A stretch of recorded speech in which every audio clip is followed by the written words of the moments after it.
All right, so get ready because today we are going to totally rethink Central Park. Yeah, we're doing a deep dive into its history and its design, all the stuff that makes it way more than just a big green space, like just a place to chill out. I know you've been digging into this one with the stack of articles and notes you sent me.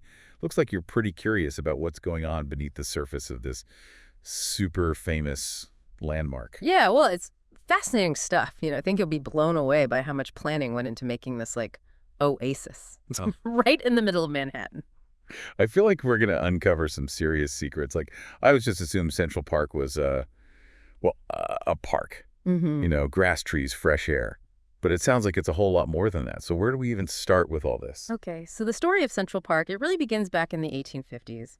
There's this design competition to transform a big chunk of land. It was pretty rough terrain, actually.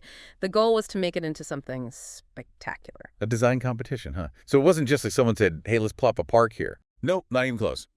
There were over 30 different plans submitted, each one with a totally different vision for what Central Park could be. The winning design, the one we see today, was a team effort between Frederick Olmsted, a landscape architect, and Calvert, who was an architect. So what made their plan stand out from the crowd? Was it all about the squirrels? Well, they had some pretty clever ideas for sure. Mm. But squirrels aside, one of the biggest headaches they had to deal with was figuring out how to handle all that city traffic. It had to flow through the park somehow. And the rules of the competition, they said there had to be at least 4 roads cutting across the whole park. Okay, so how'd they pull that off without, like, ruining the whole nature vibe? Like, can you imagine trying to enjoy a peaceful walk with cars zooming by? Right, well, that's where the genius comes in. Instead of just building roads on top of the ground, Olmsted and Vaux, they came up with this idea to put them underground. So you're actually walking over these hidden roadways. Get out of here. That is wild. Talk about a whole world hiding right under our feet. I'm starting to get it. Now there really is more to Central Park than meets the eye. What other tricks do they have up their sleeves? So turning that land into the Central Park we know today, it involved a total makeover. I mean, we're talking moving 5 million cubic yards of soil, planting over 500,000 trees and shrubs, and digging out 7 lakes. All by hand, by the way. Whoa, that's a crazy amount of work. Makes my weekend gardening look like nothing. Did they have to, like, demolish anything to make space for the park? Actually, yeah, they had to relocate entire settlements, including a community called Seneca Village, which was one of the first important settlements of free African Americans in New York. Wow, yeah. That's a powerful reminder that even a place as seemingly perfect as Central Park, it has a complicated past. With all that transformation, did anything from the original landscape survive? Well, there's one tiny clue, just a single survey bolt stuck in a boulder. Mhm. It's the last one left from the original Manhattan Street grid. Wow, so it's like a little piece of the city that existed before Central Park, just hidden in plain sight. So if I tripped over this bolt, would I even know what it was? Probably not. It looks like any other rock. Especially since most of the boulders around the park were actually dug up and moved around, all to add to that natural landscape vibe. Mhm. It really makes you wonder how much the park is intentionally designed. Yeah, for real. It's like a carefully crafted wilderness experience. Oh, speaking of hidden stuff, one article you sent me mentioned something about a secret code on the lampposts. Ah, yes. There are something like over 1,800 lampposts throughout the park, and every single one has a bunch of numbers on it at the base. So wait, it's not just random numbering, there's like a meaning behind it. Tell me more. Okay, think of it like a built-in GPS. The first 2 numbers, they match up with the closest cross street, starting with 59th Street and going all the way up to 110th Street. So if I see a lamppost that says 72, I know I'm somewhere near 72nd Street. Yeah, you got it. And get this, the last 2 numbers tell you which side of the park you're on. Even numbers mean you're on the east side, and odd numbers mean you're on the west side. So it says 7204, you'd be near 72nd Street on the east side of the park. That's so cool. Okay, I'm definitely going to be checking out the lampposts next time I'm there. All right, what other secrets are you going to spill? Let's move on to the heart of the park. Bethesda Terrace and Fountain, with that iconic angel sculpture. Oh, yeah. That's one spot you can't miss. What's the story there? Well, the funny thing is a grand fountain was actually a requirement in the original design competition, and this one definitely delivers on the grandeur. The Angel of the Water sculpture itself was created by Emma Stebbins. Hold up, a female sculptor in the 1800s. That's pretty impressive. It's such a beautiful piece. She was a real trailblazer, the first woman to get a big public art commission in New York City.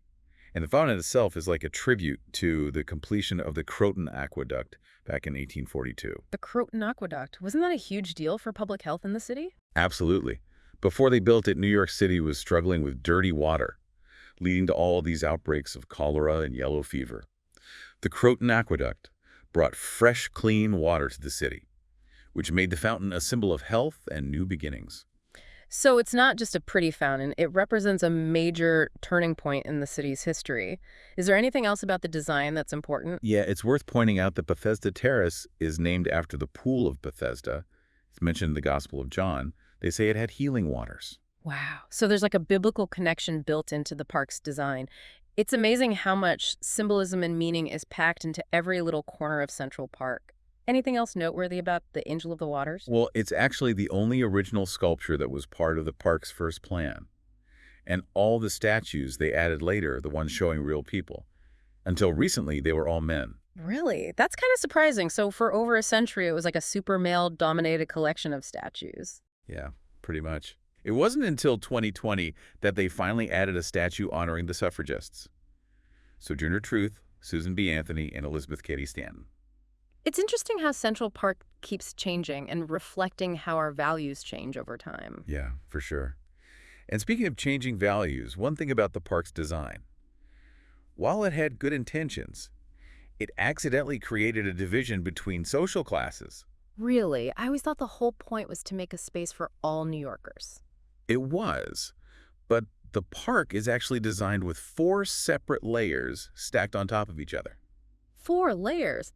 Like a cake. What do you mean? But we already talked about the first layer of those underground roads. Right, the sneaky roads. Then you've got the drives, which were originally meant for horses and carriages, the bridle paths for horseback riding, and finally, the footpaths for people walking. So these paths are all like on top of each other. Exactly. It's brilliant for separating all that traffic and keeping a peaceful atmosphere. Right. Well, back in the 1800s, not everyone could afford a horse and carriage, let alone a horse to ride.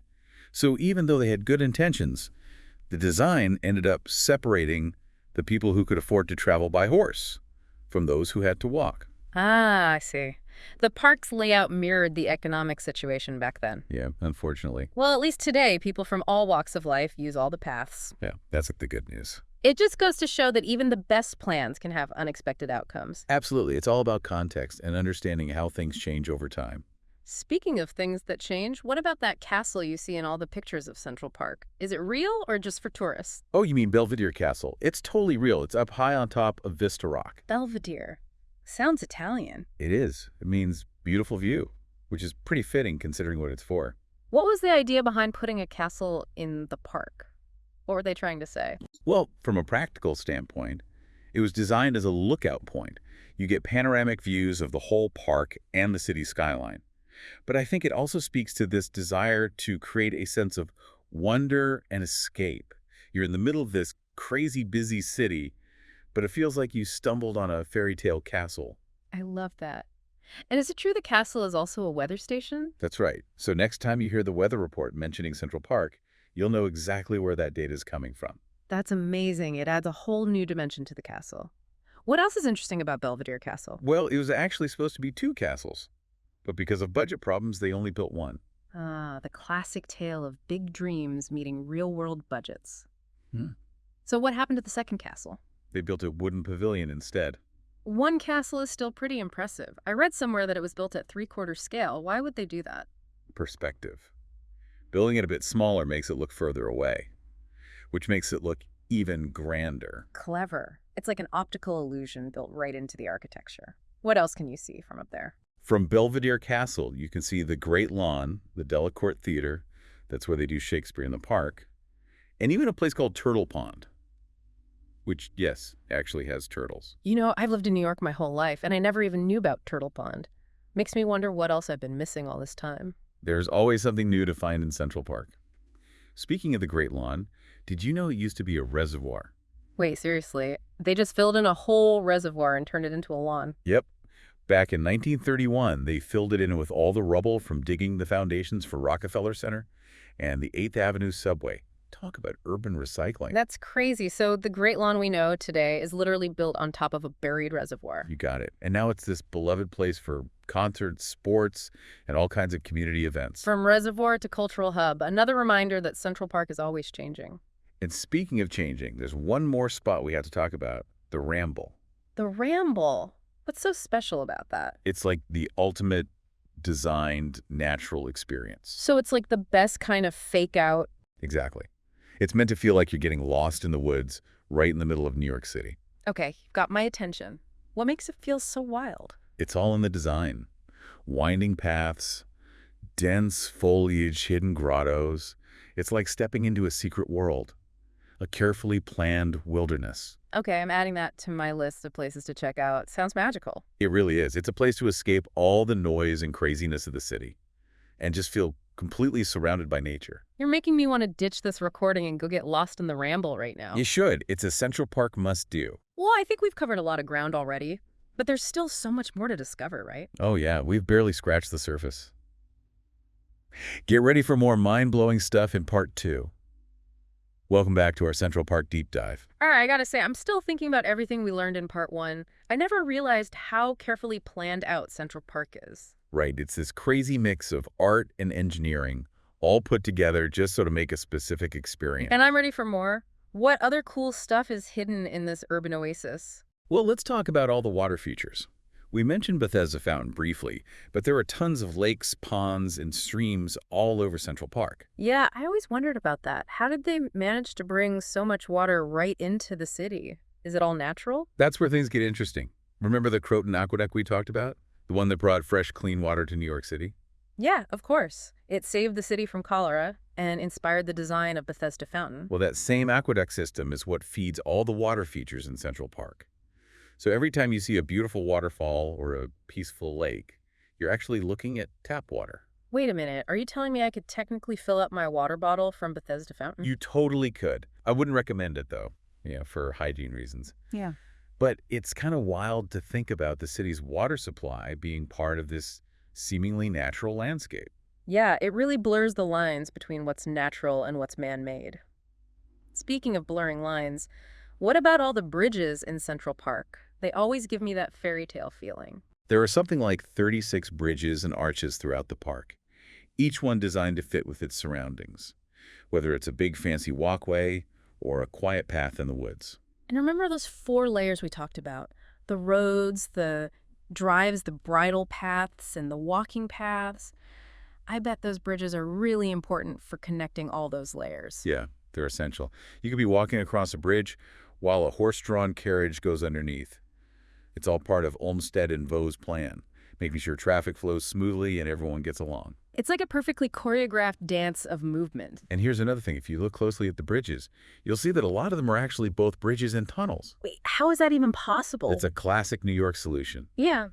Making the most of the space they have. They'd build a bridge over one path and then use the space underneath as a tunnel for another path. That's so smart. It's like they were always coming up with ways to create this multi-layered experience. Exactly. And speaking of making the most of space earlier, we talked about how the Great Lawn used to be a reservoir. Right, that was pretty impressive. Well, there's another spot in the park that went through a similar transformation. The sheep meadow. The sheep meadow. Does that mean there used to be sheep there? You guessed it. From 1864 to 1934, the sheep meadow was a pasture for a whole flock of sheep. Really? Sheep in the middle of Manhattan. That must have been a sight and probably a bit smelly. Hundreds of them. They were brought in to help keep the grass trimmed, and they became a big attraction for visitors. Olmsted thought they would add a touch of the countryside to the park, a reminder of nature even in the heart of the city. It's funny to think about that now. This big open space where people have picnics and sunbathe used to be a sheep farm. For someone who's lived in New York their whole life, I'm realizing how little I actually know about Central Park. There's always something new to learn. And it's not just what you see on the surface that's interesting. Did you know that a lot of Central Park is built on top of solid Manhattan schist? Manhattan schist. Sounds like some kind of fancy cheese. It's actually a type of metamorphic rock. It's super strong and lasts forever. So that's what gives the park its solid foundation. You got it. It's a stable base for all those bridges, buildings, and structures. And get this, Manhattan schist is over 450 million years old. Whoa, so when I walk through Central Park, I'm walking on ancient history. You are. It just goes to show that Central Park is more than just a park. It's like a living record of all the things that have shaped New York City over millions of years. My mind is officially blown. I'm starting to think of Central Park as a time machine. Every layer reveals a different piece of the city's past. I like that. And we've got one more layer to explore. In our final part, we'll dig into the cultural impact of Central Park, how it's been portrayed in art, film, and literature, and how it still inspires people from all over the world. Okay, welcome back to the deep dive. We've been digging into all the secrets of Central Park, from the hidden roads to those sheep in the sheep meadow. Now I'm really interested in the park's impact on culture. It feels like Central Park is everywhere you look. Movies, TV shows, books, you name it. It's true. Central Park has become this symbol of New York City, Yeah. capturing both the city's grandeur and its everyday charm. Yeah, like think about all those classic movies, the romantic scenes, the dramatic moments, those picture-perfect picnics, all with Central Park as the backdrop. Exactly. From Breakfast at Tiffany's to When Harry Met Sally. Yeah. It's been the setting for so many iconic movie moments. And it's not just movies. Those classic TV shows like Friends, Seinfeld, even Gossip Girl. Central Park is always there. It's like a character itself. Yeah, it's where the characters meet, fall in love, have those big life-changing moments, and face their fears. It's the perfect setting for human drama. And the park seems to attract artists and musicians, too. Like, think about all the outdoor concerts at the Naumburg Bandshell, or the Shakespeare in the Park performances at the Delacorte Theater. For sure. Central Park becomes this stage for creativity. People come together to experience art, music, and theater in this unique environment. It's no wonder it inspires so many people. Speaking of inspiration, we can't forget about books. I bet there are tons of novels set in Central Park. You're right. For writers, Central Park is a place that sparks their imagination. It's like a blank canvas for storytelling. Yeah, like Central Park itself is a character in these stories, silently watching all the human experiences happening within its boundaries. Right, and that's what makes it so powerful. Central Park holds the memories of millions of people, first dates, family gatherings, moments of quiet contemplation. It's this amazing shared space where people celebrate life, find peace among the trees, connect with nature, and connect with each other. Exactly. It's a reminder that even in a crazy city like New York, there's still space for peace, beauty, and connection. And that's really special. It is. So as we wrap up our deep dive into Central Park, what's the one thing you hope our listeners take away from this? I hope they see Central Park in a new way. It's so much more than just a green space. It's this incredible mix of design, history, and culture, all coming together to create something truly special. I know I will. Next time I'm walking through the park, I'll be thinking about all those hidden things, the sheep, the buried reservoir, all the stories that have happened there. And remember every little detail, from the winding paths to those amazing trees, was carefully planned. It shows the power of human vision and the beauty of nature. This has been such a fascinating journey. Thanks for joining us for this deep dive into Central Park. We'll see you next time when we uncover the hidden stories behind another exciting topic.